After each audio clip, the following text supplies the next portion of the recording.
दोस्तों, जिस यूएई ने कुछ हफ्ते पहले पाकिस्तान से अपना 3.5 अरब डॉलर का कर्ज वापस मांगा, वही यूएई अब भारत में 5 अरब डॉलर के नए निवेश का ऐलान कर रहा है। आखिर पीएम मोदी के सिर्फ 2 घंटे के यूएई दौरे में ऐसा क्या हुआ कि दुनिया भर में इसकी चर्चा होने लगी? आइए समझते हैं भारत को इस दौरे से क्या-क्या बड़ा फायदा। प्रधानमंत्री नरेंद्र मोदी का यूएई दौरा भले ही सिर्फ 2 घंटे 15 मिनट का था, लेकिन इसका असर आने वाली कई सालों तक भारत की अर्थव्यवस्था और सुरक्षा पर दिखाई देगा। अबू धाबी पहुंचते ही पीएम मोदी का स्वागत बेहद खास अंदाज में किया गया। यूएई ने प्रधानमंत्री के विमान को F-16 फाइटर जेट्स की सुरक्षा दी और खुद राष्ट्रपति शेख मोहम्मद बिन जायद अल नाहयान एयरपोर्ट पर मौजूद रही। ये सिर्फ प्रोटोकॉल नहीं था, बल्कि भारत और यूएई के बीच बढ़ते भरोसे का बड़ा संकेत था। इस दौरे के दौरान भारत और यूएई के बीच कुल 7 बड़े समझौतों पर हस्ताक्षर हुए।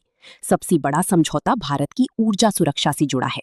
यूएई अब भारत के रणनीतिक तेल भंडार में करीब 30 मिलियन बैरल कच्चा तेल स्टोर करेगा।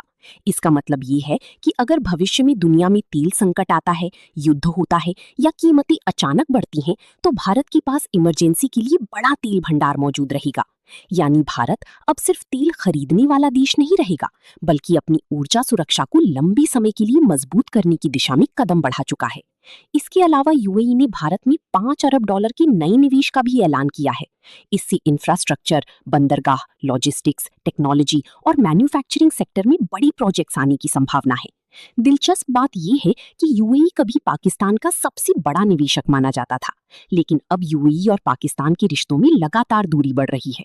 हाल ही में यूएई ने पाकिस्तान से अपना पुराना 3.5 अरब डॉलर का कर्ज लौटाने की मांग भी की थी। वहीं दूसरी तरफ भारत के साथ यूएई का व्यापार तेजी से बढ़ रहा है। दोनों देशों के बीच हुए कारोबारी समझौतों के बाद व्यापार रिकॉर्ड स्तर पर पहुंच चुका है।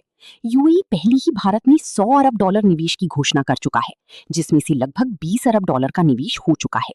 इस दौरे में सिर्फ आर्थिक ही नहीं, बल्कि रक्षा साझेदारी को भी मजबूत किया गया। दोनों देशों ने डिफेंस टेक्नोलॉजी, इंडस्ट्रियल कोऑपरेशन और क्षेत्रीय सुरक्षा पर साथ काम करने का फैसला किया है। इसका मतलब साफ है, अब भारत और यूएई सिर्फ बिजनेस पार्टनर नहीं, बल्कि रणनीतिक सहयोगी बनती जा रही हैं।